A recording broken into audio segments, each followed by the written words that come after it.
Merhaba sevgili arkadaşlar, Bir Yumakla Gelenler YouTube kanalıma hoş geldiniz. Bugün sizlere bu önümde görmüş olduğunuz kelebek motifli çanta modelinin yapımını anlatmaya çalışacağım. Çantamız böyle çok şık, çok güzel bir model oldu arkadaşlar. Şöyle de göstereyim, bakın kelebek motifini tercih ettim. Bu kelebek motifinin yapımını videonun sonunda bulabileceksiniz. Oradan bakarak yapabilirsiniz. Çantamızın ölçülerini videomuzun içerisinde belirtiyorum. Öncelikle şöyle orta noktadan başlıyoruz. 2 tane yuvarlak hazırlıyoruz. Daha sonrasında kenar kısımların birleşimini yapıp bu kapak kısmı ve bağcık kısmıyla sonlandırıyoruz. Bütün ölçüler videonun içerisinde aşama aşama veriyorum. Koton iplikle çalıştım. 200 metrelik koton iplikle çalıştım. 2 kat kullandım arkadaşlar. İpim birazcık da hani koton ipim ince olduğu için 2 kat kullandım. Bebe yünleriyle de çalışabilirsiniz. Pamuklu makrome ipleri ile bu çantalar genelde yapılıyor ama benim elimde koton ipliğim olduğu için onunla yapmayı tercih ettim. Küçük 5-6 yaş bir kız çocuğu için hazırladım bunu. Bağcık kısmım 80 santim. 3,5 milimlikte tığla, ipime uygun tığla hazırladım. Böyle de bir çanta da hazırladım arkadaşlar. Bunu yetişken olarak hazırladım. Bunu 4 milimle hazırladım. Bir tık daha büyük oldu. Böyle ağaç çiçeği olarak hazırladım öndeki figürünü. Bunu da yine yapımını kanalıma ekleyeceğim. Oradan yapabilirsiniz. Nasıl tercih ederseniz. Evet, şimdi isterseniz çantamızın yapımına geçelim. Geçmeden önce küçük bir hatırlatma yapmak istiyorum. Kanalıma abone olmayı, bildirimleri açmayı unutmayın. Yorumlarınıza da destek olursanız çok sevinirim. Hepinize kolay gelsin. Çantamızın yapımına başlıyoruz arkadaşlar. Böyle 2 tane ipin birleşimiyle yaptım. Normalde bu çantaların makrame, pamuklu makrame iplerle yapılıyor. Benim elimde pamuklu makrame ipi yoktu. Ben de bu şekilde koton iplikle ince bir koton ipliğimi 2 kat olarak kullandım. Birazcık daha hani kalın ve tok olsun diye o şekilde öreceğim. Sizlerin de elinizde böyle koton iplikleriniz varsa bu şekilde benim gibi 2 kat olarak kullanabilirsiniz. Yani normal bebe yünleriyle de yapabilirsiniz arkadaşlar. Ama bu hani çantaları daha çok koton ipliklerle yapılmasının amacı tüylenme olmasın. Çünkü sürekli kullanılan bir aksesuar olduğu için tüylenme olmaması adına koton ipliklerle örmenizi tavsiye ederim. Şöyle bir sihirli halka yapıyorum. Sihirli halkamın içerisine ipimi aldım. Bir tane zincir çektim. Evet, bunun içerisine bunu saymıyorum. 7 tane sık iğne yapacağım. 1, 2, 3, 4,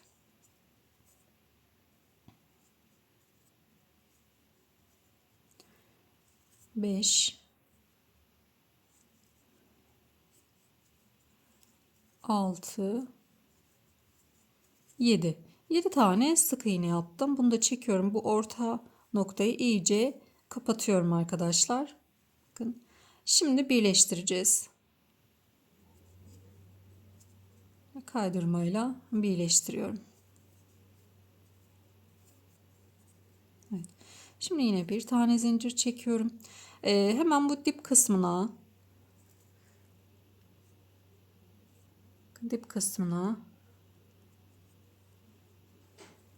yine sık iğne yapıyorum.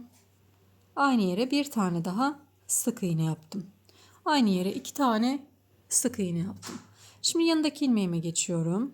Yine buraya da 2 tane sık iğne yapacağım. 1, 2. Yanındakine de yine 2 tane sık iğne yapacağım.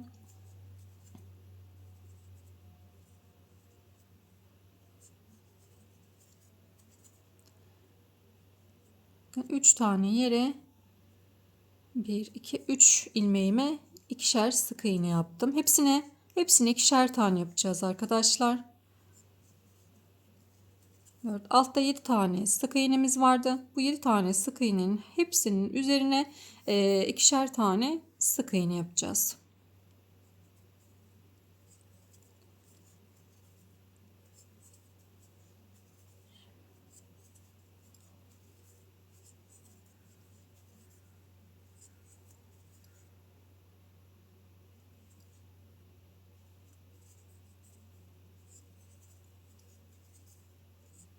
Evet. Sonuna kadar geldim. 7 tane ilmeğimin üzerine sık iğne yaptım. Şimdi bu ilk başlamış olduğumuz yerle birleşimimizi yapıyoruz. Pardon arkadaşlar, daha birleşim yapmayacağız. Devam edeceğiz spiral şekilde. Bunun için de bir tane sabitliğe ihtiyacımız var. Sabitleyiciye kaldığımız, yani bu baş kısmını belirlememiz adına. Eğer birleşim yaparsak buradaki birleşim izi çantamızın bu yuvarlağında belli olacak. O yüzden bunu istemiyoruz. Devam edeceğim buradan itibaren. Şimdi bu sırada bir tane aynı yere iki tane ve bir tane de aynı yere bir tane yapacağız. Şimdi göstereceğim. Şimdi öncelikle şöyle buraya bir tane sık iğnemizi yapalım. Ve yaptıktan sonra buraya bir işaretleyici takalım. Burası bizim başlangıç noktamız. Şimdi bakın, burası altta çift batmış olduğumuz yer. Bu çift batmış olduğumuz yere tek yapıyorum. Yani bir tane sık iğne yapıyorum. Yanındakine de iki tane sık iğne yapıyorum. Bu arası tek batılacak arkadaşlar. Çiftlerin üzerine tek batacağız. Aralara da çift batacağız. Bakın buraya da iki tane batıyorum. Araya iki tane battım. Şimdi burada bakın çift batmışız. Yani aynı yerde iki tane ilmeğim var. Bunun üzerine bir tane yapıyorum. Araya da iki tane yapıyorum. Bir tek, bir çift şeklinde gideceğiz. Bir tane yapıyorum. Araya iki tane yapıyorum aynı yere.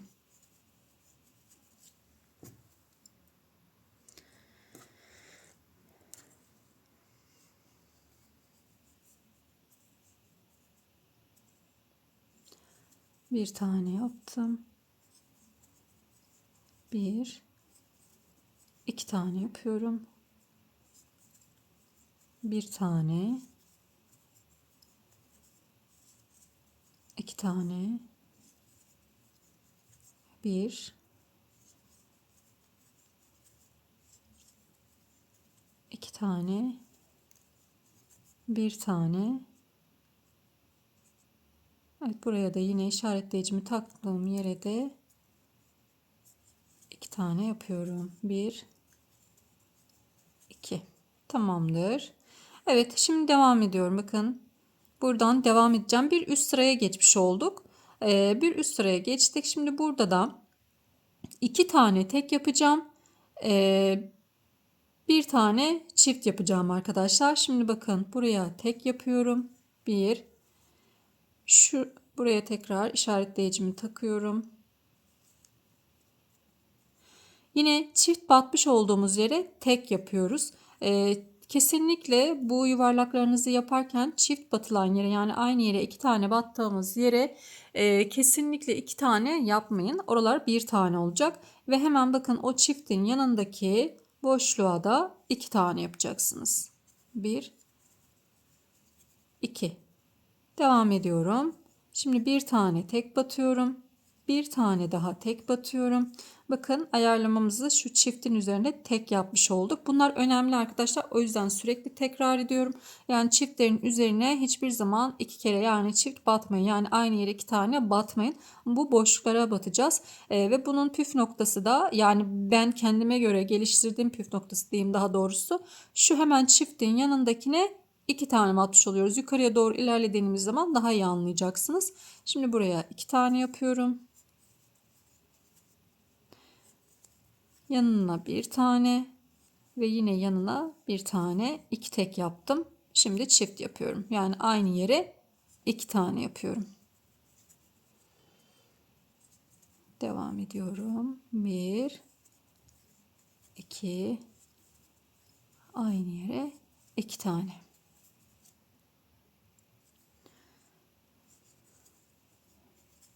Bir, yanındakine de bir tane ve aynı yere iki tane. Bir, yanındakine de bir tane, aynı yere iki tane.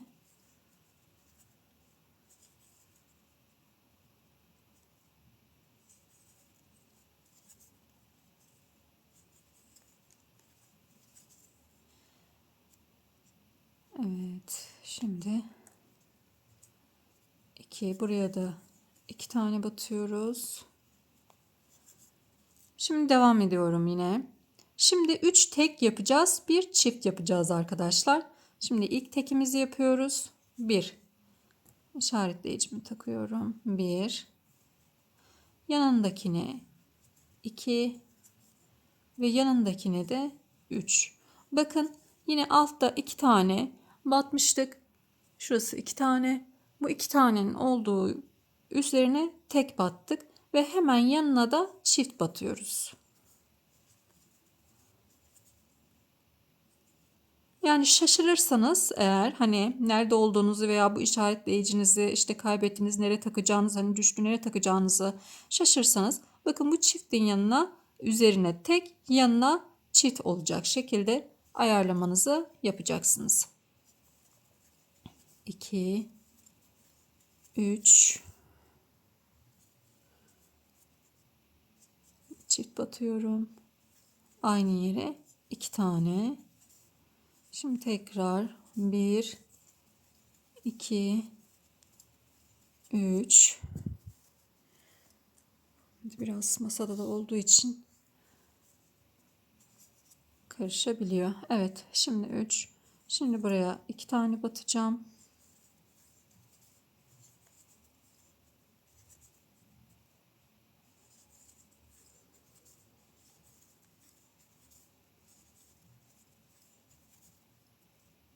Üç tek yaptım. Bir çift yapıyorum. 3 tek yapıyorum. 1 2 3 bir çift yapıyorum.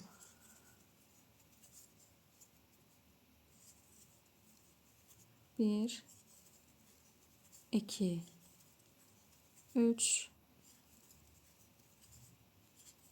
çift yapıyorum.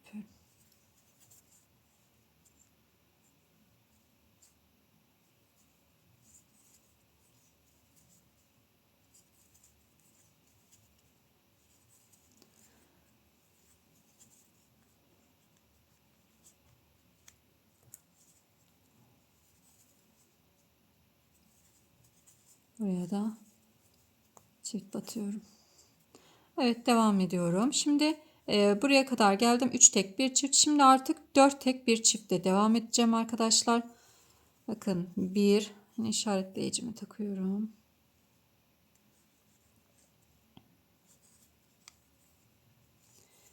2 3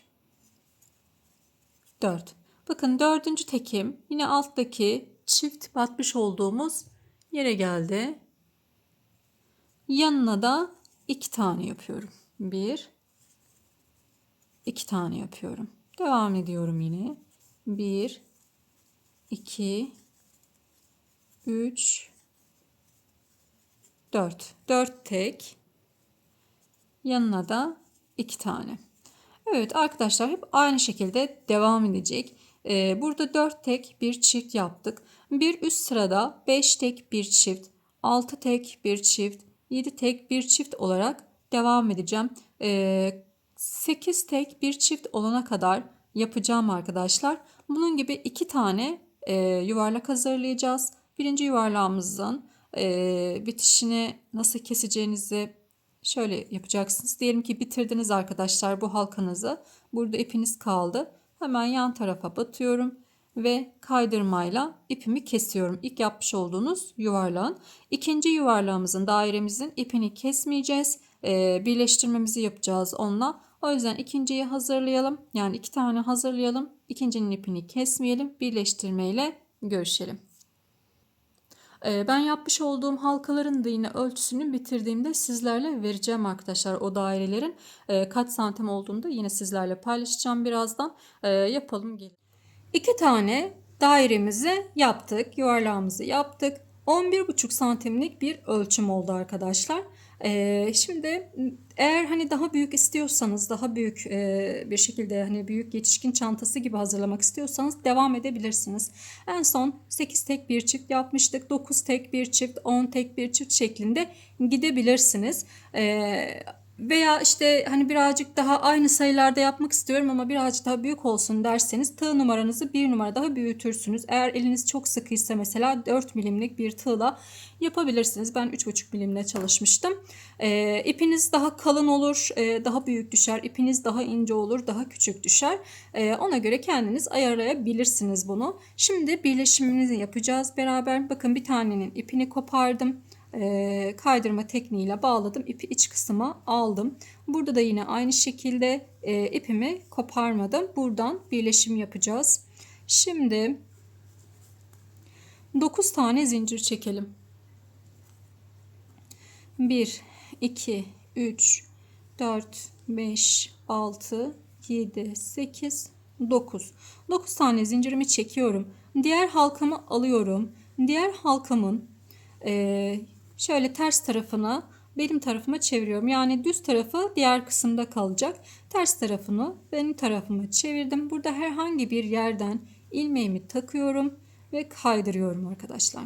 Kaydırdım. Şimdi bir tane zincir çekiyorum ve bu ilmeğimizin yani buradaki zincirlerimizin ilkine kaydırma yapıyorum. İkincisine kaydırma yapıyorum. Yani 2 tane kaydırma yaptım. 5 tane de sık iğne yapacağım. 1, 2, 3, 4, 5. 5 tane sık iğne yaptım. Şimdi 2 tane yine kaydırma yapıyorum. Bakın kaydırdım ve yine yanındaki ilmeğimi de batıyorum, kaydırıyorum. Şimdi geldik buraya. Burada hemen sıradaki, bakın bunda işlem yapmışım. Yanındakine batıyorum ve kaydırıyorum. Bu tarafla birleştirmiş olduk. Bir zincir çektim. Döndürüyorum. Döndürüyorum. Şimdi burada bu şekilde ilmekleri değil de şöyle çevirdiğimizde bakın arka kanatlarımız var. Gözüküyordur. Şöyle arka kanatlarımız var. Bu arka kanatlardan işlemleri yapacağım. Şimdi batıyorum. Bakın arka kanadına battım. Kaydırıyorum. 1, 2. Başta 2 tane kaydırmamız vardı. Onları yaptım. 5 tane sık iğnemiz var. 1, 2, 3, 4, 5. Yine sonda da 2 tane kaydırmamız var. Onları da yapıyorum. 1, 2, 2. Şimdi bakın yine bu ters kısım bize dönük. Ters kısım bize dönük. Şu şekilde.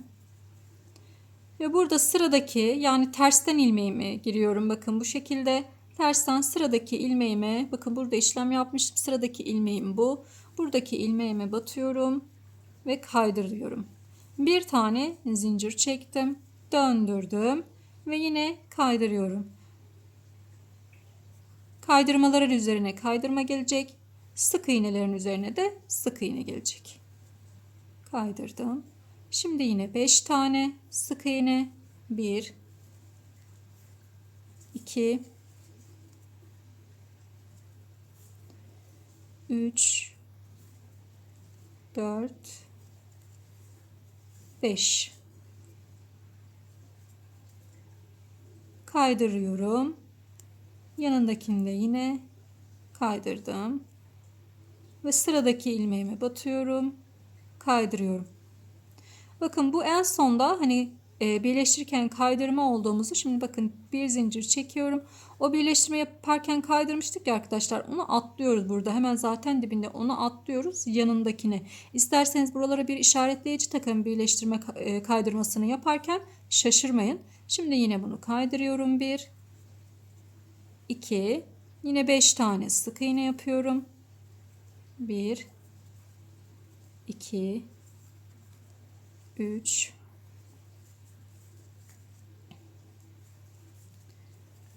4, 5, kaydırıyorum 2 tane sonda. Evet, yine ters tarafını bakın bize dönük ters tarafından tığımı takıyorum ilmeğime. Sıradaki ilmeğime takıyorum ve kaydırıyorum. Bir zincir çektim, döndüm. Bu benim kaydırma ilmeğim burada. Hemen yanındakinden devam ediyorum. Evet, yapacağımız işlem bu. Şimdi bu şekilde bakın çantamız birazcık daha büyüyecek, genişleyecek.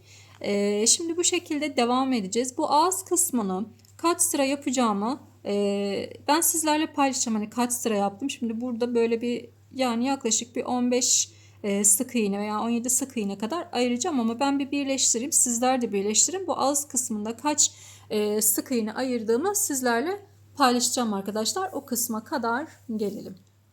Evet arkadaşlar ben kenar kısmının birleşimini yaptım. Bu açıklık benim için yeterli.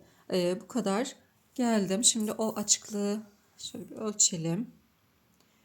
7,5 santim kadar bir açıklık kısmı var. Bu ağız kısmında 7,5 santim ve 17 ilmek arkadaşlar. Yani 17 sık iğne var burada.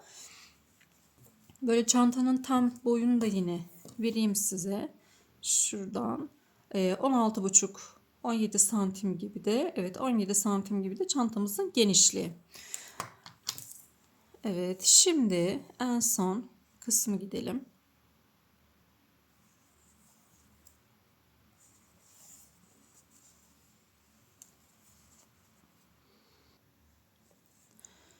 Evet şimdi burada sık iğne ile buraya gideceğiz arkadaşlar. Şu ağız kısmını gideceğiz. Bitişini yapıyoruz şu anda. Ağız kısmını sık iğne ile gidelim.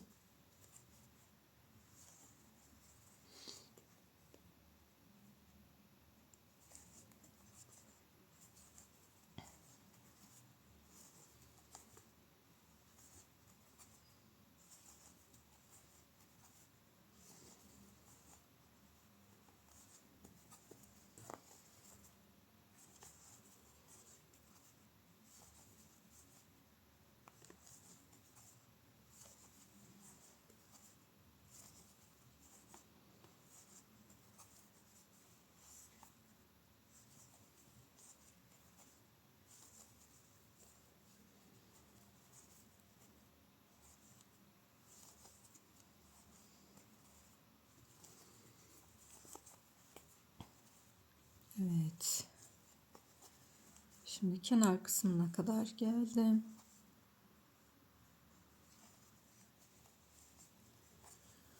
Buraya kadar sık iğne ile geldim. Çantamızın kenar kısmına kadar. Şimdi buraya da kaydırma ile gideceğiz. Şöyle ilmeklerimize batıyoruz. Arka kanatlarına değil ilmeklerimize batıyoruz. Kaydırdım. İkinci ilmeğime batıyorum. Kaydırdım. Buraya da kaydırma yaparak tamamlıyorum.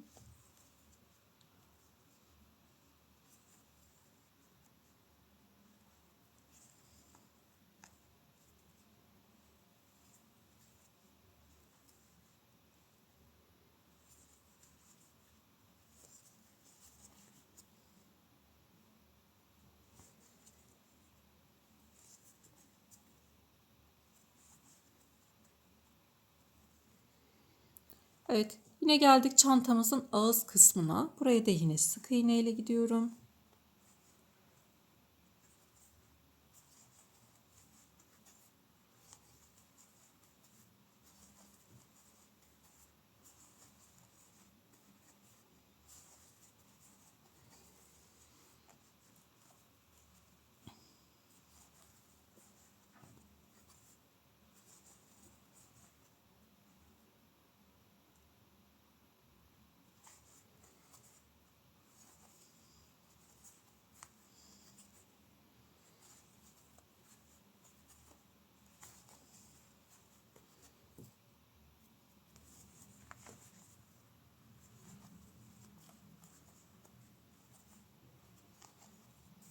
Evet.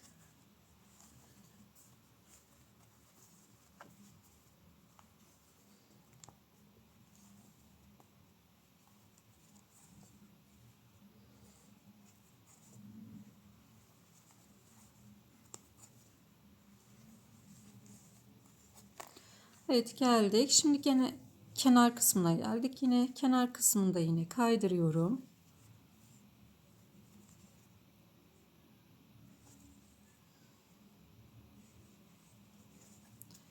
İlmeklerimize batarak kaydırıyoruz arkadaşlar.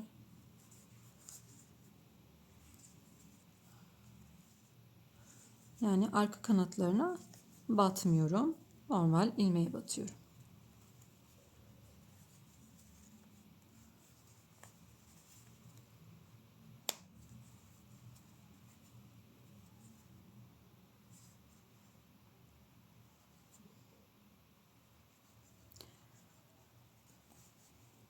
Sondakine de battık.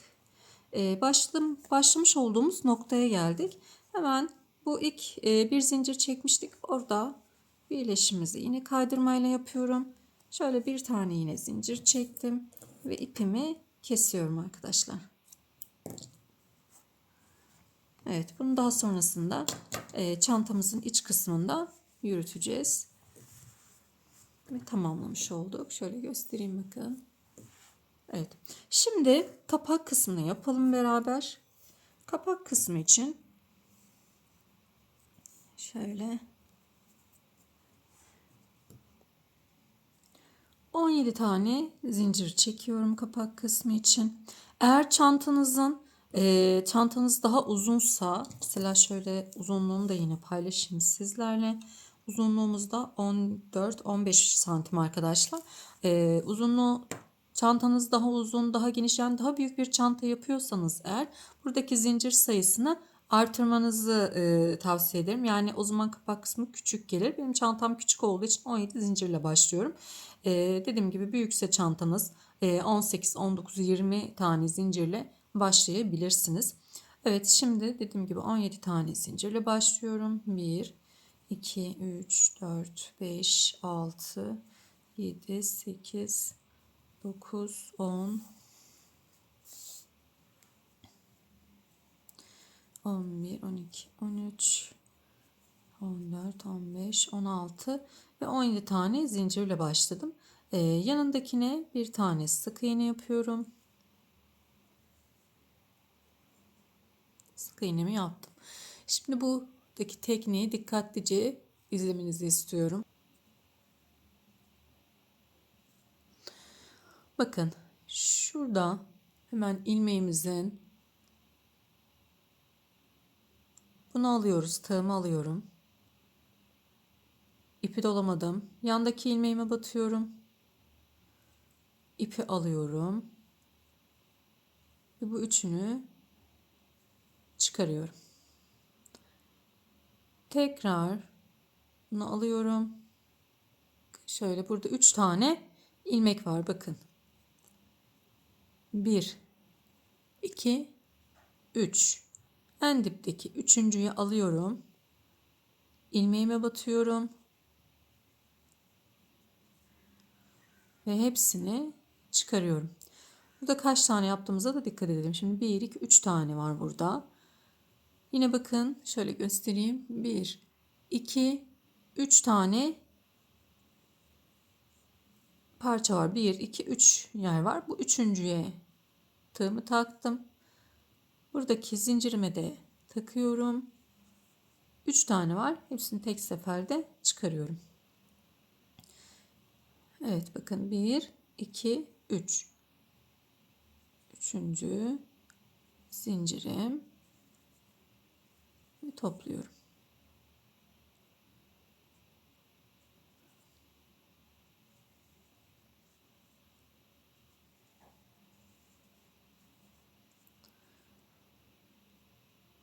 Altı tane oldu. 1, 2, 3, 4, 5, 6 tane. Sayacağız sona kadar da.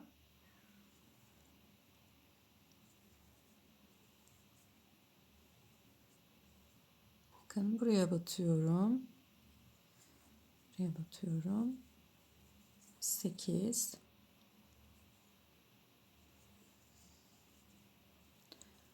9,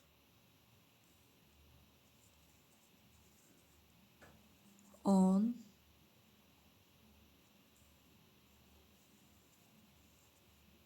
11,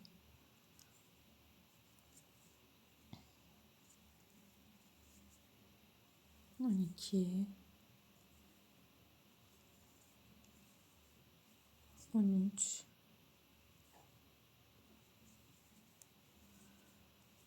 14,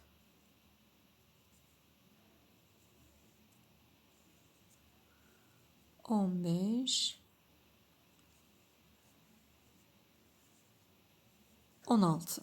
16 tane ilmek yaptık burada. Şimdi tekrar şu sondakine de 4 tane aynı yere batacağız. Bakın şimdi batıyorum. Sondakine batıyorum.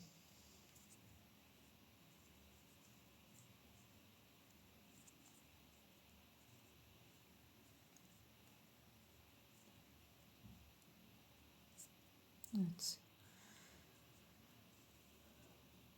Çıktım. Batıyorum. Bakın 1, 2, 3 aldım. Ve aynı yere tekrar batıyorum.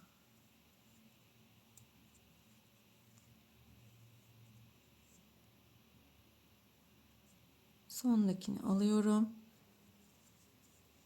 Ve aynı yere tekrar batıyorum.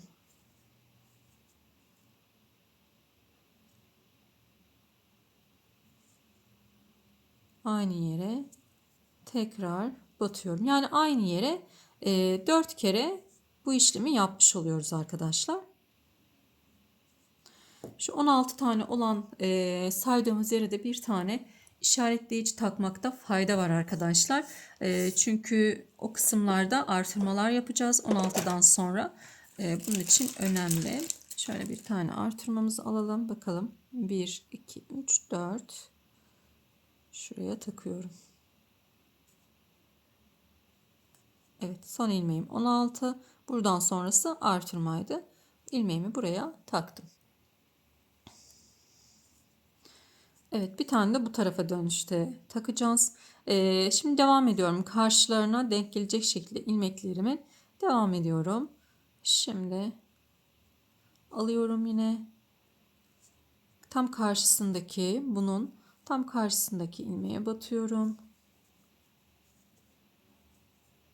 Bir. Buraya da yine bir tane işaretleyici takalım. Bu bizim işimizi kolaylaştırmış olacak arkadaşlar. O yüzden böyle işaretleyicilerinizi takın.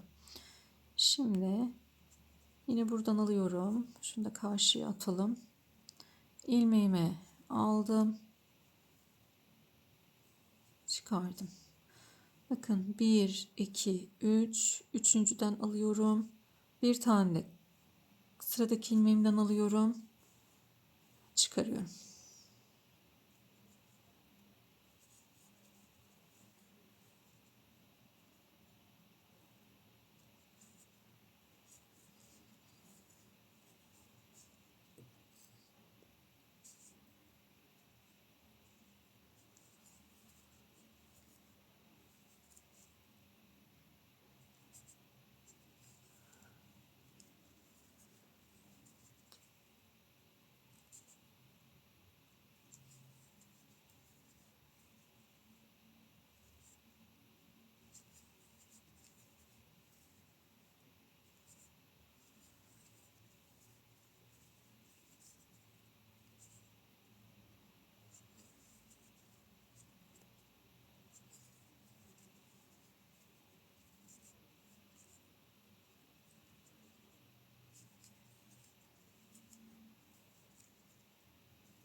On dört,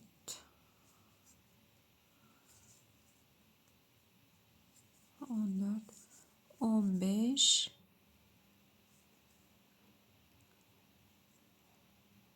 sondaki sık iğneyi de yapıyorum ve 16.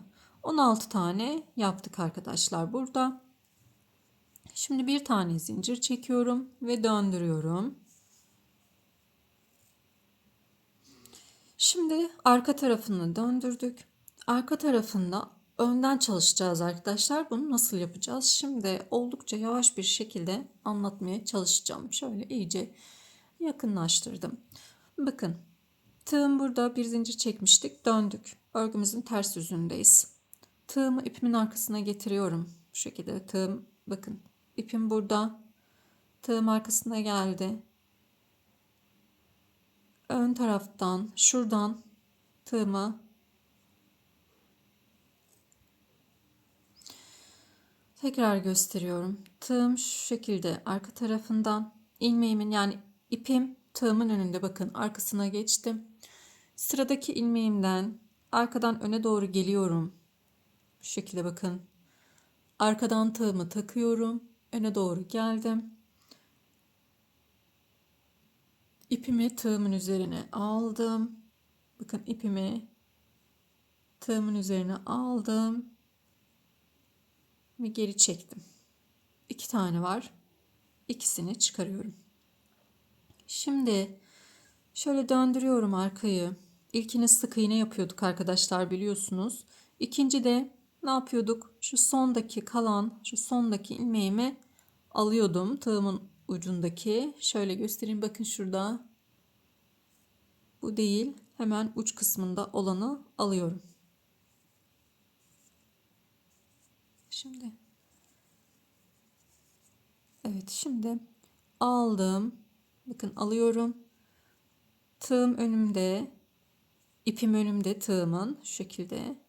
Şöyle görün daha net. İkinciden giriyorum, ikinci ilmekten. Arkadan öne doğru geliyorum. Bakın, arkadan öne doğru geldim. Bu ipimi de aldım. Ve şöyle geriye çıkacağım, bunu alıp. Bakın şu şekilde tığımı geriye çıkarıyorum. Şimdi burada 3 tane ilmek var tığımda. Üçünü de tek seferde çıkarıyorum. Şimdi tekrar döndürüyorum, bakın. 1, 2, 3 tane var. 1, 2, 3 tane var. Görünüyor değil mi? Sondaki ikinciyi atlıyorum. Üçüncü yine tığıma, yani şöyle döndürerek yapın. Tığıma taktım. Bakın, ipim yine bu tarafta. İpim bu tarafta. Sıradaki ilmeğimden öne doğru geldim. Arkadan öne doğru geldim. İpimi aldım. Ve geri çıkarıyorum. 3 tane var. Tek seferde topladım. Umarım anlaşılır oluyordur arkadaşlar. Birazcık çünkü bu kısım zor. Yine bakın, döndürüyorum. 1, 2, 3. 3. Üçüncüye taktım. İpim üstte. Arkadan öne doğru geldim. İpimi aldım. Ve geri çıktım. 4 tane yaptık. 16 tane olacak burada.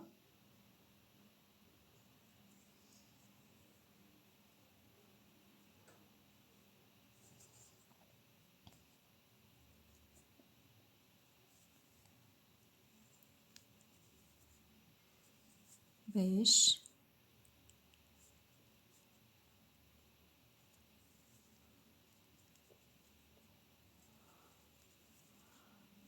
6,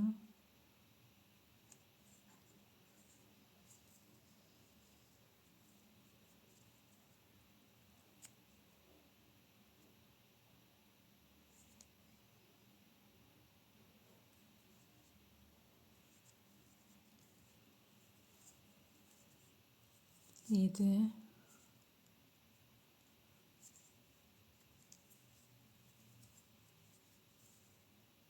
8,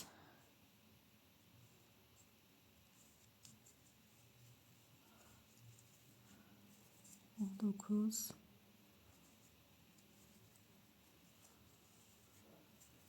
10,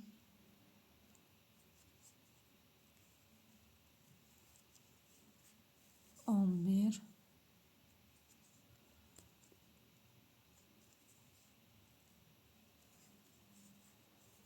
12,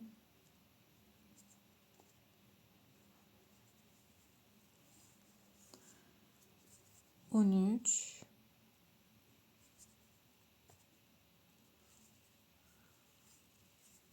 14,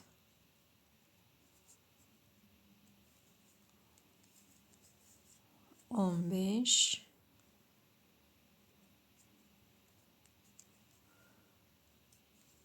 ve 16. İşaretleyicimi çıkarayım. Şimdi buradaki 4 taneye de her birine ikişer tane batacağız arkadaşlar. Şimdi bakın, atıyorum ilmeğime. 1. Yine işaretleyicimi buraya takalım.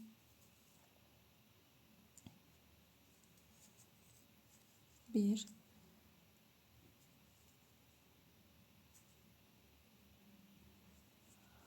Aynı yere bakın, tekrar batıyorum. 2. 2 tane yaptım. Şimdi geliyorum buraya. İkinci ilmeğime battım. Tekrar aynı yere batıyorum. Evet, 4 tane oldular. 8 tane ilmeğim olacak burada.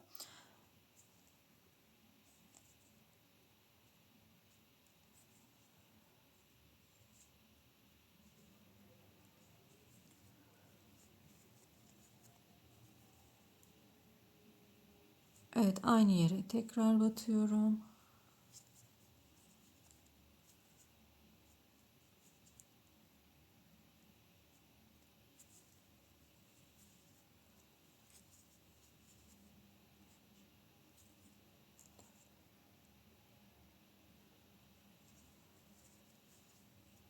Evet, tamamdır. Aynı yere battık. Toplamda burada 8 tane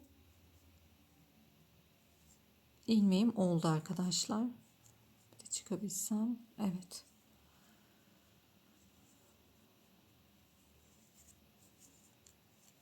İşaretleyicimi de çıkarayım. Devam ediyorum şimdi.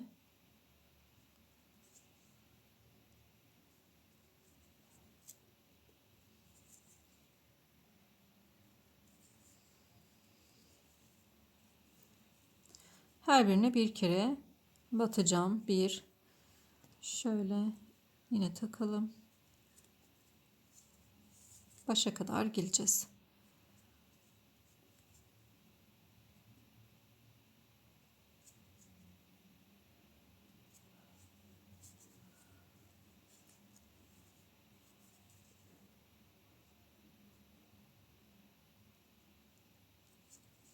Bu ters kısmı örmek birazcık zahmetli. Sizi oyalayacaktır.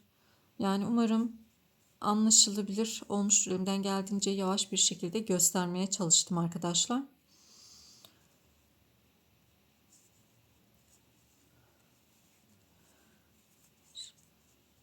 Daha da yavaşlatabilirsiniz üst ayarlarda. Hani nasıl yaptığımı.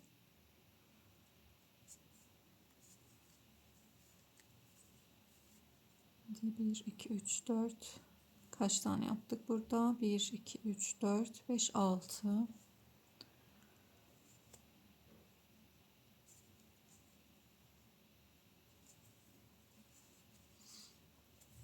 7.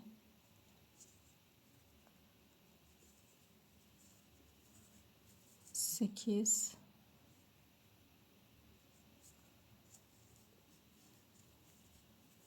9.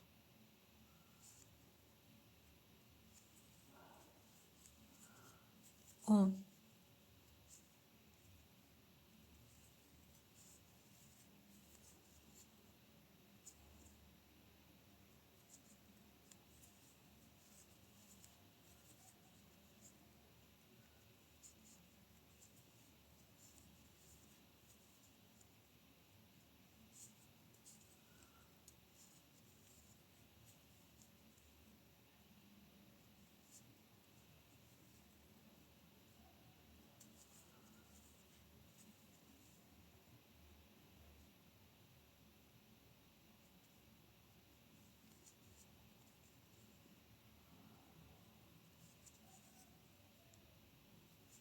Evet, başa kadar geldik. 16 tane yaptık. Şimdi bir tane zincirimi çekiyorum ve döndürüyorum. Bakın, döndürdüğümüz zaman ters kısımdan ördüğümüz için desenimiz aynı şekilde devam etmiş oldu. Bizim amacımız bu deseni devam ettirebilmek arkadaşlar.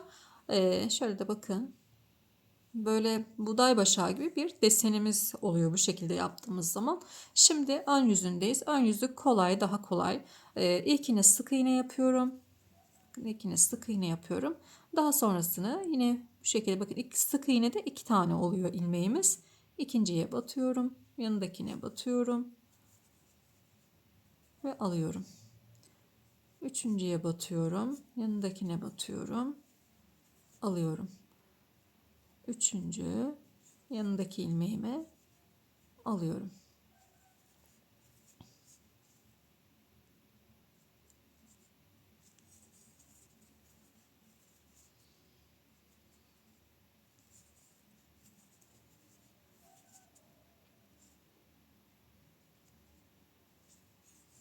Evet.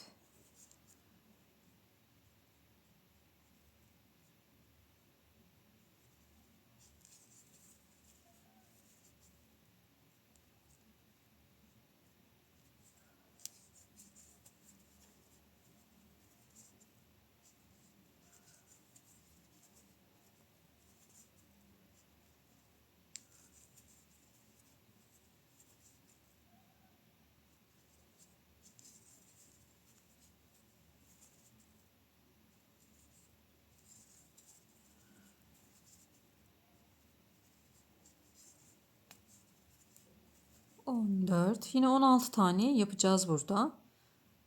14, 15.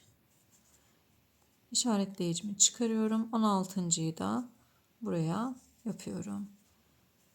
Evet. Şimdi 17.'yi yapacağız. Şöyle yine işaretleyicimi takacağım şurada. 16. Batıyorum. Yanındakine batıyorum.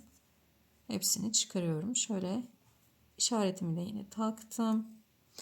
Şimdi burada bir taneye 2 tane, bir taneye de bir tane yapacağız. Şimdi buraya 2 tane yapalım. İlmeğimi batıyorum. Aynı yere batıyorum tekrar. Bakın aynı yere tekrar battım. Şimdi yanındakine batıyorum. Buraya bir tane battım. Geliyorum yanındakine batıyorum. Bir tane battım ve aynı yere tekrar bir tane daha batıyorum arkadaşlar. Yanındakine bir tane ve buraya da 2 tane batacağız.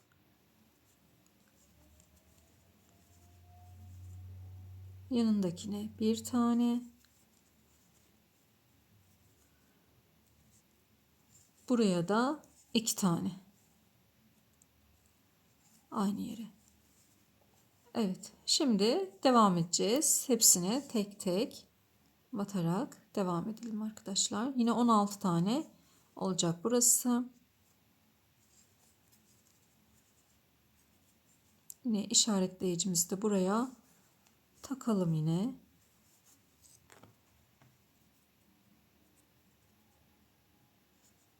Evet, bu başa kadar gelelim. Evet, bir zincir çekiyorum ve tekrar yine döndürüyorum. Burada yine birkaç taneyi daha sizlerle paylaşacağım. Şimdi ne yapıyoruz? Ters kısımdayız. Şöyle tığım ilmeğimin üst kısmında, önünde. Bakın şu şekilde. İpim burada. Tığımı arkasından aldım. İlk ilmeğimden benim tarafıma doğru aldım ve çıkardım. Alıyorum şu şekilde, bakın. Sıradaki ilmeğimi alıyorum. İpimi, bakın ipim ön tarafına gelecek. Aldım ve geriye çıktım. 3 tane ilmeğim var. Çıkardım. Tekrar buradan alıyorum. Bakın. Aldım. İlmeğim. İpimi aldım. Geriye çıktım.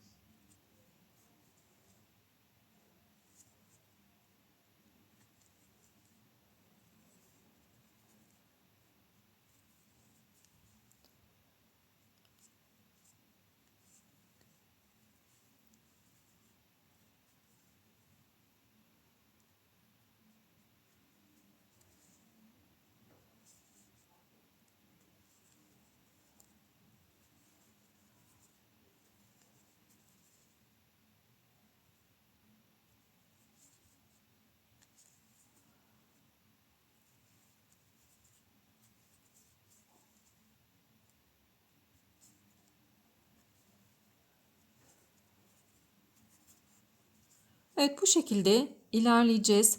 Şimdi buraya geldiğimizde alt sırada bir taneye çift batmıştık, bir taneye de tek batmıştık. Burada da bir taneye çift batıyoruz, iki taneye tek batıyoruz. Bir taneye çift batıyoruz, iki taneye tek batıyoruz.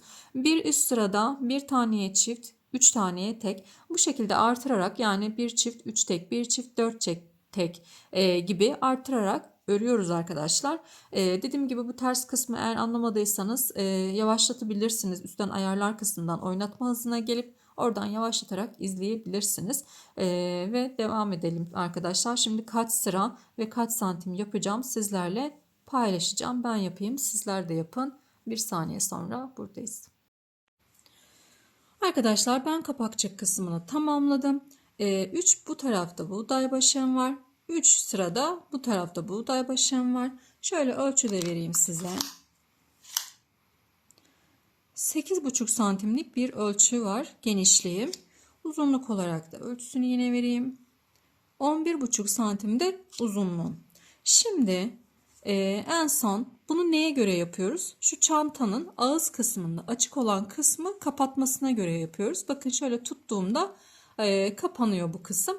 Şimdi burada kaç tane ilmek ayırmıştık? 17 tane ilmek ayırmıştık. Sizler kaç tane ağız kısmı için ayırdıysanız burada o kadar sık iğne yapacağız şu anda. Bunun üzerine sık iğne ile gideceğiz. Ve sizler de dediğim gibi burada kaç tane ise burada da o kadar sık iğne yapmanız gerekiyor.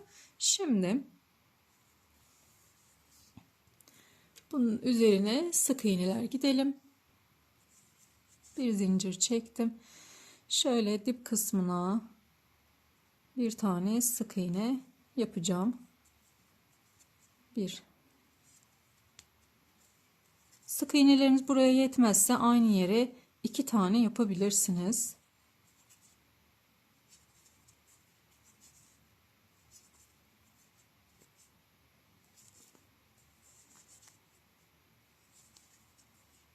Beş. Mesela ben buraya bir tane daha yapacağım. 6 7 8 9. O boşluğa yapmayacağım. Orayı kapatmak istiyorum. 10 11 12 13. Şimdi bakalım. 14 15 16 13. Şuraya da bir tane. 14 15 16 ve 17. Bir tane zincir çekiyorum ve ipimi kesiyorum, çıkarıyorum. Uzunca bir ip bırakıyorum arkadaşlar. Şimdi birleşimimize geçiyoruz. Öncelikle bir tane iğne alalım. Evet, şöyle bir iğne aldım. Bende plastik iğne vardı arkadaşlar. Plastik iğne kullanacağım şu anda. Şöyle iğneme takalım. Düz bir şekilde tutuyorum. Şunları da içinde yürüteceğim. Evet, şimdi tutuyoruz. Bakın, ön taraf değil, arka tarafa bu şekilde dümdüz. Burayı da düz tutuyoruz. Arka tarafı bu şekilde tutuyorum. Düz kısımdan birleştireceğim. Şimdi buradaki ilmeklerden birleştireceğim. Sırayla her bir ilmeğimden alarak birleştireceğim arkadaşlar. Şimdi şöyle ilk ilmeğimden çektim. Şimdi bakın, buradayım ya. Buradan içten, yani diğer karşı taraftayım şu anda. Kapak kısmımın iç kısmından sıradaki ilmeğimden dışarıya doğru çektim. Şimdi bu taraftayım. Arka tarafımın, çantamın arka tarafının sıradaki ilmeğinden, bakın şöyle görünüyor mu? Sıradaki ilmeğinden dışa doğru iğnemi itiyorum ve çekerek yapıyoruz bu işlemleri birazcık. Daha sonra kapak kısmımızın iç kısmından dışa doğru, şöyle daha yakınlaştıralım. Bakın, kapak kısmının iç kısmından dışa doğru çekiyorum. Arka kısmının içten Sıradaki ilmeğimden aynı ilmekleri yapmıyoruz. İçten dışa doğru. Kapak kısmımızı içten dışa doğru. Arka kısmımızı içten dışa doğru. Bu şekilde birleşimlerimizi yapacağız arkadaşlar bu kısımda. Her bir ilmeğe sırayla bir kere yapıyorum. Şöyle çekelim de ara ara.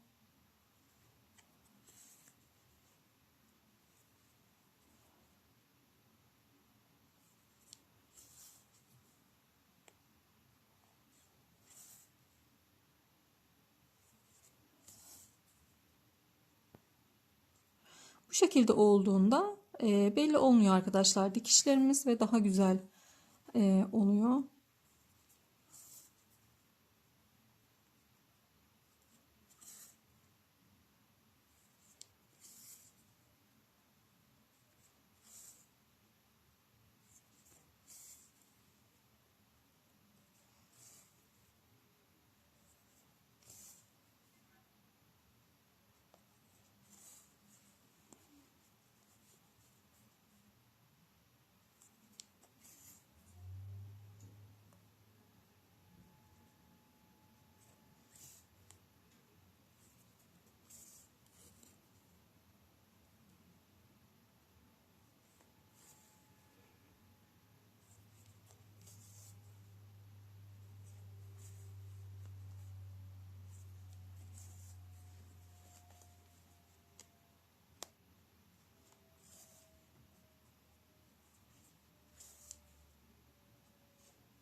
Evet, sondakini de bu şekilde yaptık.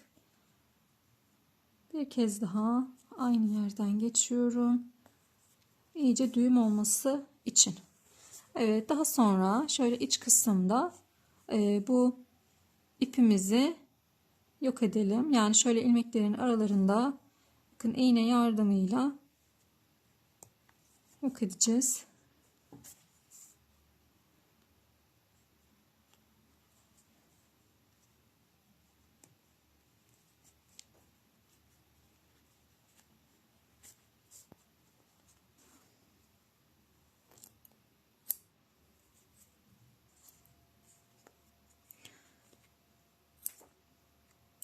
Evet.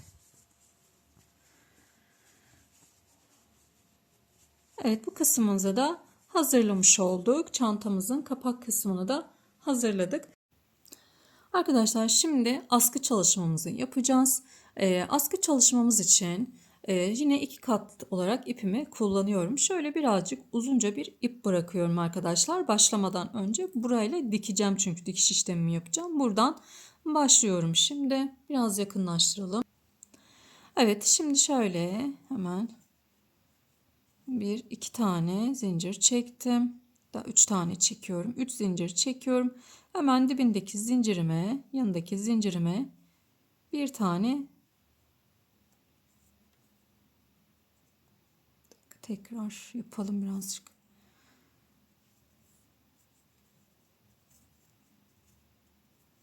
Bir, iki. Evet, çektim zincirlerimi. Şimdi bakın dibine değil yanındaki zincirime batıyorum. Sık iğne yapıyorum. Şimdi bakın burada şöyle bir çıkıntımız var. Gözüküyor mu? Şöyle bu tarafında böyle bir çıkıntımız var. Bu çıkıntılarda işlemlerimizi yapacağız. Bunun için şöyle döndürüyorum. Bakın döndürdüm. Buradaki çıkıntıyı alıyorum. Sık iğne yapıyorum. Tekrar döndürüyorum. Bakın bu çıkıntı tekrar var burada. Birazcık gevşek gevşek yapacağız bundan sonrasını. Şöyle bu çıkıntı yine burada var. Sık iğne yapıyorum. Döndürüyorum. İp dolamıyorum hiçbir şekilde. Yine bu çıkıntı burada bakın.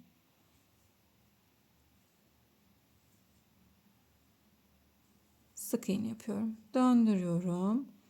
Çıkıntı. Sık iğne. Her defasında döndürerek işlemlerimizi yapıyoruz. Ve burada da yine aynı şekilde bir çıkıntı.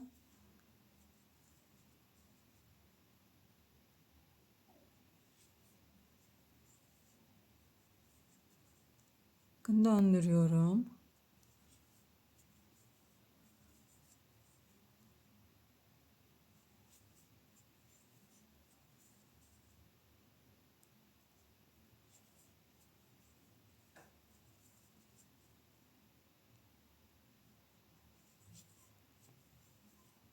Evet.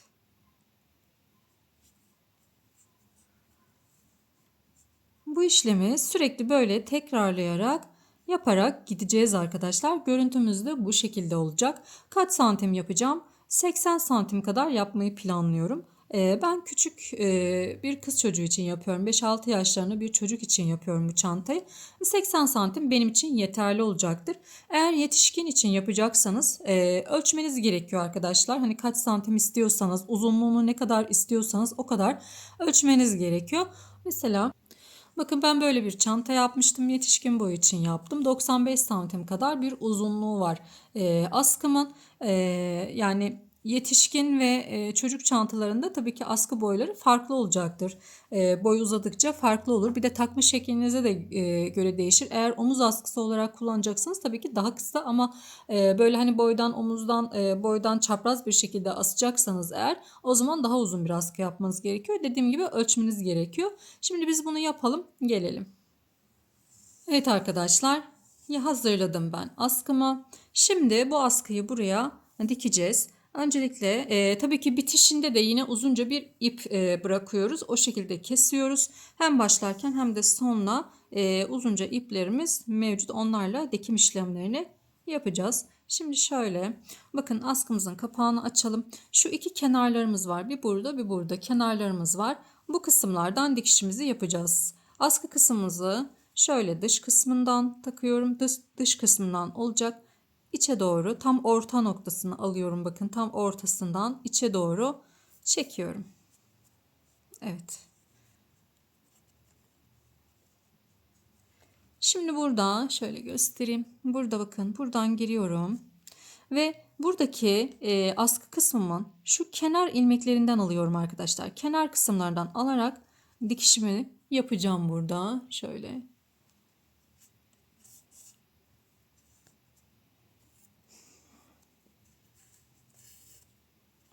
Şimdi tekrar o arada askıyı da dikmeyelim oraya. Tamamdır. Şuraya itelim. Evet iç kısmına geliyorum. Buradaki kenar kısmından dışa doğru. Evet.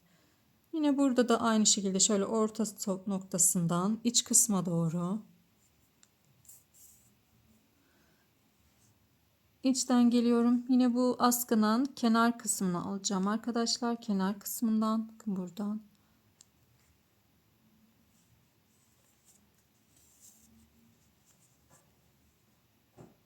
Yine ortasından alıyorum. Evet. Birkaç kere daha aynı işlemi yapıyoruz. İyice sabitlensin çünkü içine bir şey koyduğumuzda burada herhangi bir sökülme olmasını istemiyoruz. Onun için şöyle birkaç kere daha bunu buraya dikelim.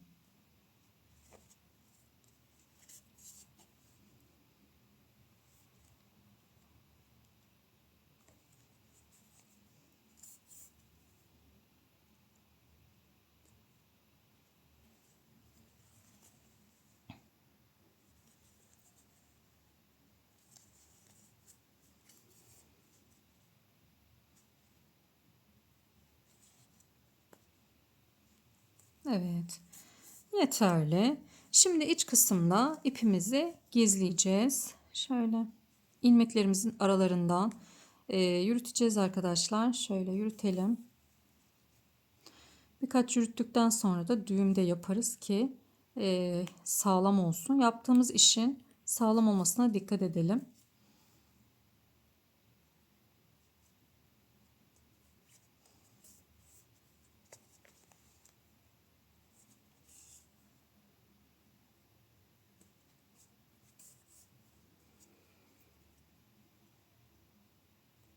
Evet, şurada bir düğüm yapalım mesela. Şöyle içinden geçtim. Tamamdır.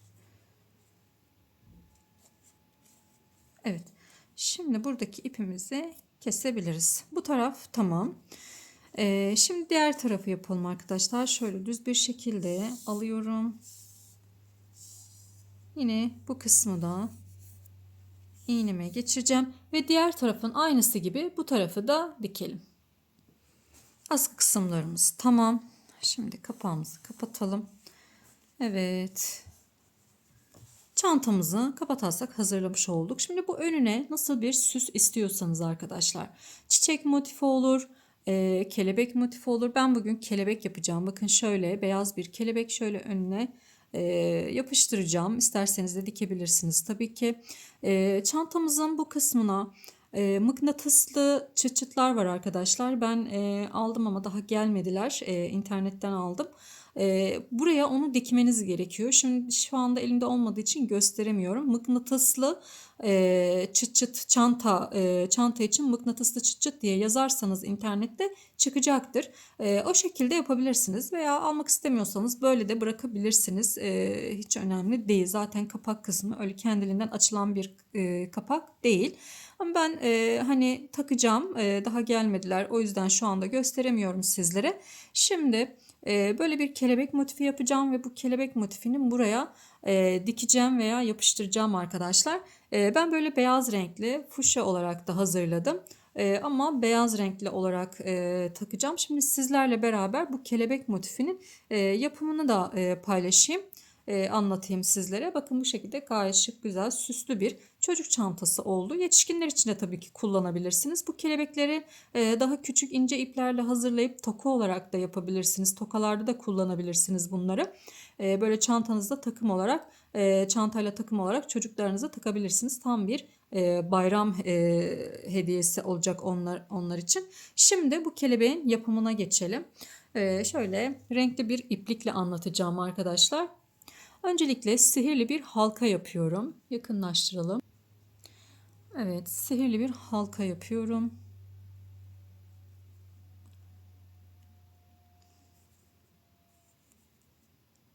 Kelebeğin yapımı için ince bir tığ kullanıyorum. 2,5 milimlik bir tığ kullanıyorum arkadaşlar. Buraya bir tane sık iğne yapıyorum. Şimdi 9 tane zincir çekeceğim. 1, 2, 3, 4. Şu büyük kanadını yapıyoruz. 4, 5, 6, 7, 8 ve 9 tane zincir çekiyorum. Şimdi bunun üzerinden ilmekler alacağız ama tığımızdan çıkarmayacağız. Bakın ipimi dolamıyorum. Hemen şu yanındakinin şöyle tek kanadından alıyorum. Tığımda 2 tane var, çıkarmıyorum. Yanındakini yine tek kanadından alıyorum. Tığımdan çıkarmıyorum. Böyle sabitliyorum onları. Yanındakinden alıyorum, çıkarmıyorum. 4 tane oldu. Yanındakinden alıyorum, çıkarmıyorum. 5. Şu tek kanatlarından alıyorum. Bakın üst kısmından. 5, 6, 7, 8, 9. Tığımda 9 tane ilmek var şu anda. Bir tane de sihirli halkamın içerisinden alıyorum. Ve şimdi bunları 2 2 çıkaracağız arkadaşlar. Bakın. 2 2 2 2 2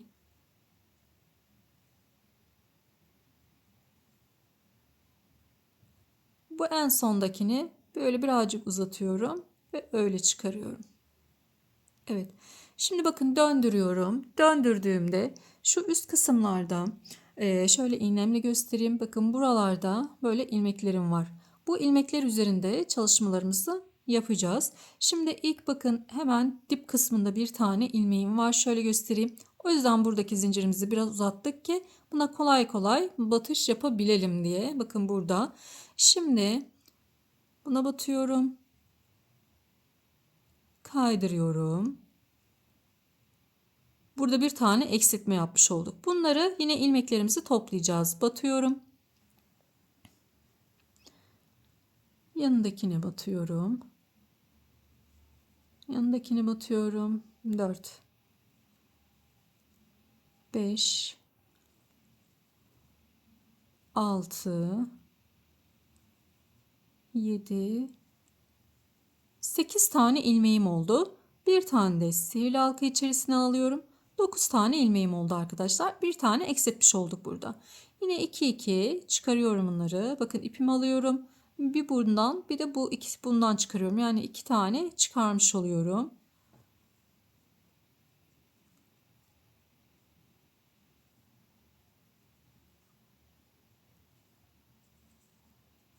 Bu sondakini birazcık uzatacağım. Unutuyorum. Böyle birazcık uzatalım sondaki ilmeğimizi ve o şekilde çıkaralım. Çünkü buraya batması çok zor oluyor.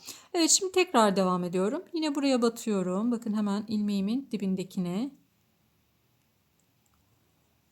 batışımı yaptım. Şöyle kaydırıyorum. Bir tane yine eksiltmiş olduk. Şimdi bunları tekrar ala ala iniyorum. Bir tane tığımda vardı. 2 3 4 5 6 7.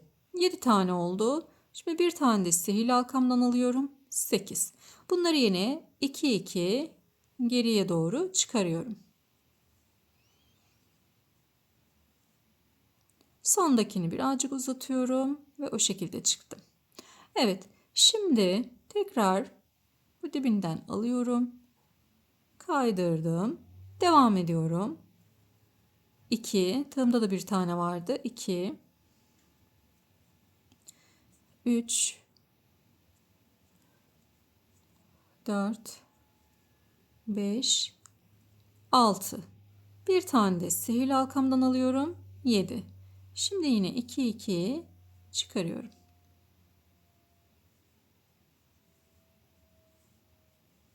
Evet. Burada bakın 1 2 3 ve 4 sıra yapmış olduk. Şimdi tekrar hepsine kaydırma yaparak ineceğim aşağıya arkadaşlar. 4 sıra büyük kanadım için yeterli. Şimdi şöyle dip kısmındakinden alıyorum. Aldım. Kaydırdım. Yanındakinden alıyorum. Kaydırıyorum. Yanındakinden alıyorum. Kaydırıyorum. Aldım. Kaydırdım. Aldım. Kaydırdım. Ve yuvamın içerisinden de yine aynı şekilde aldım. Kaydırdım.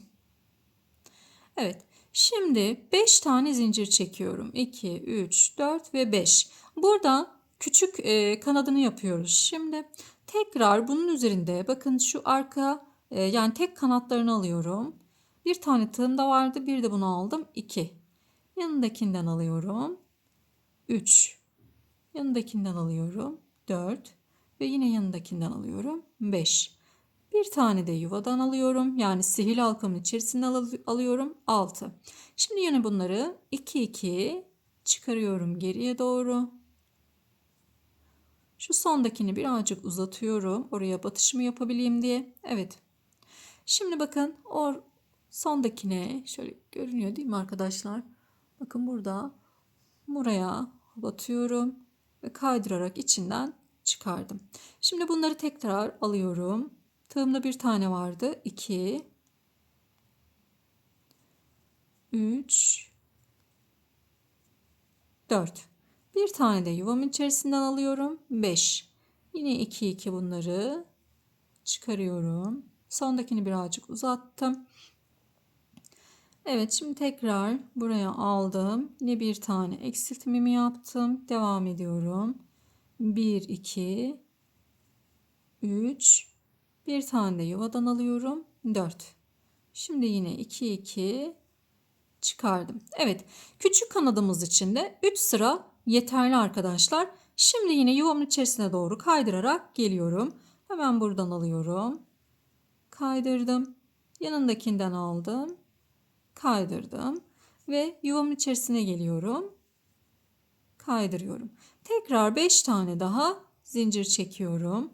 Ve aynı kanadın tekrarını yapıyoruz. 2 3 4 5.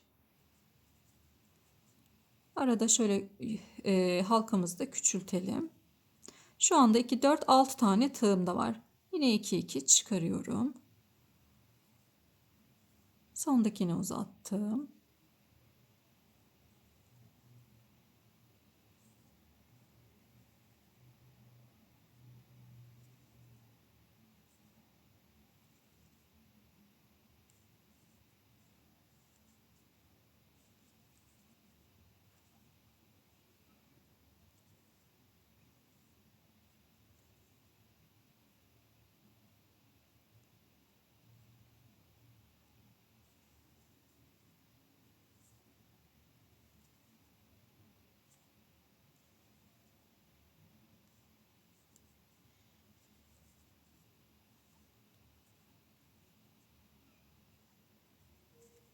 Evet, yine 3 sıra yaptık. Şimdi yine kaydırarak yuvaya kadar geliyorum arkadaşlar.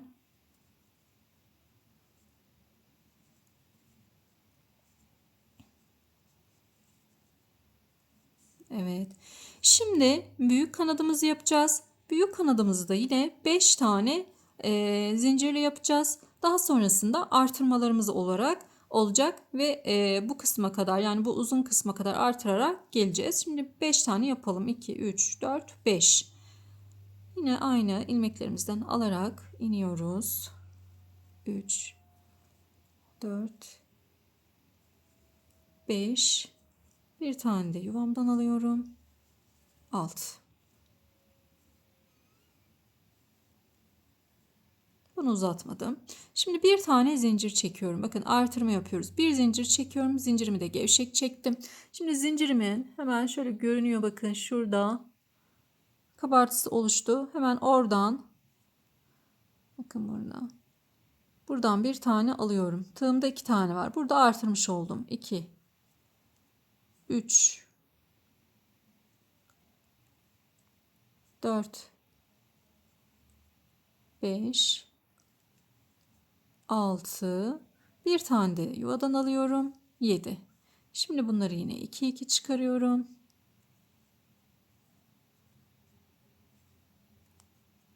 Evet. Bir tane zincirimi çektim. Tekrar bakın, zincirimi çekince alt kısmında oluştu. Hemen buradan alıyorum. 2, 3, 4, 5, 2, 4, 6, 7. 7. Bir tane de yuvadan alıyorum. 8. Yani sihirli halka, yuva dediğim yer sihirli halka arkadaşlar. Şimdi geriye 2 2 çıkarıyorum. Bakıyoruz kaç sıra olmuş? 3 sıra. 4 sıramız olması gerekiyor. Yine bir tane zincir çekiyorum. Zincirimi gevşek çektim. Hemen dibinden aldım. 2, 3,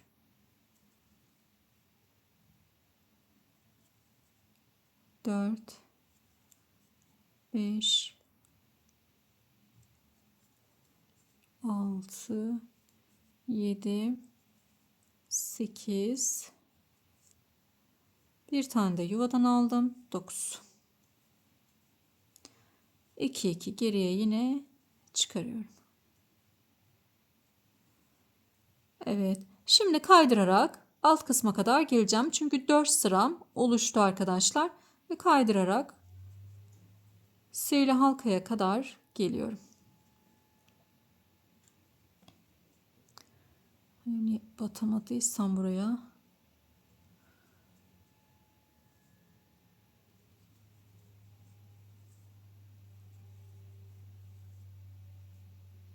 Buradaki kabartılara batarak iniyorum.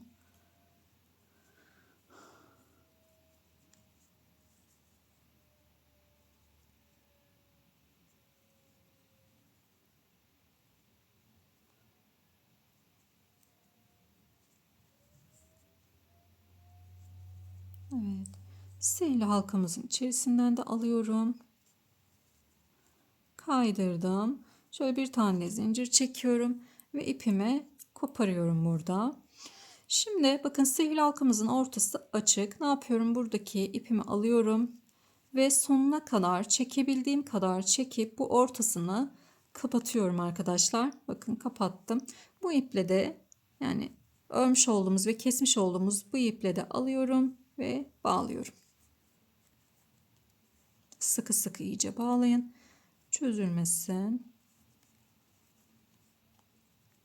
Evet, şöyle bir 3-4 kere bağlayalım arkadaşlar. Tamam. Şimdi bunu ister iğne yardımıyla, isterseniz tığ yardımıyla şöyle iç kısımda yürütebilirsiniz bunları. İlmeklerinizin aralarında bu şekilde alabilirsiniz arkadaşlar.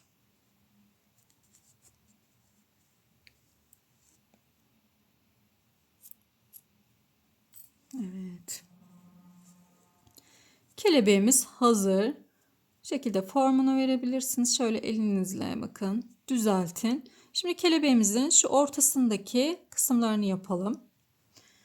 Bunun için uzunluğunu ne kadar istiyorsanız o kadar yapabilirsiniz. Yani mesela bakın buradaki uzunluk birazcık daha kısa. Burada daha az zincir çektim.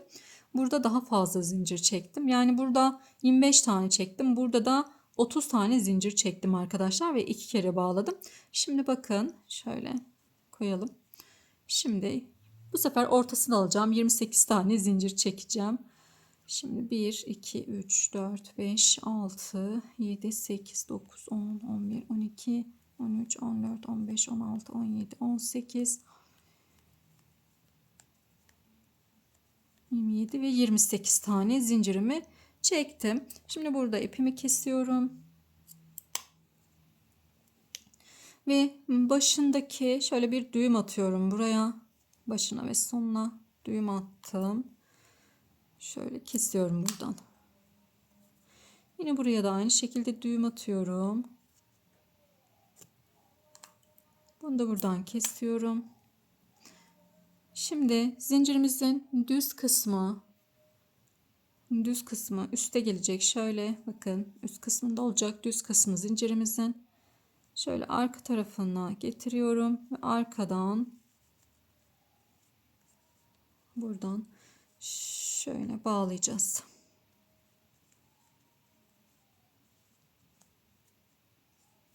Evet. Kelebeğimiz hazır arkadaşlar. Evet, böylelikle tamamlamış olduk. Şöyle koyayım.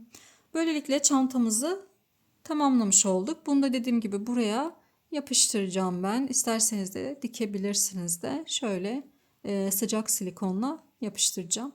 Ve çantamızı da tamamlamış olacağız.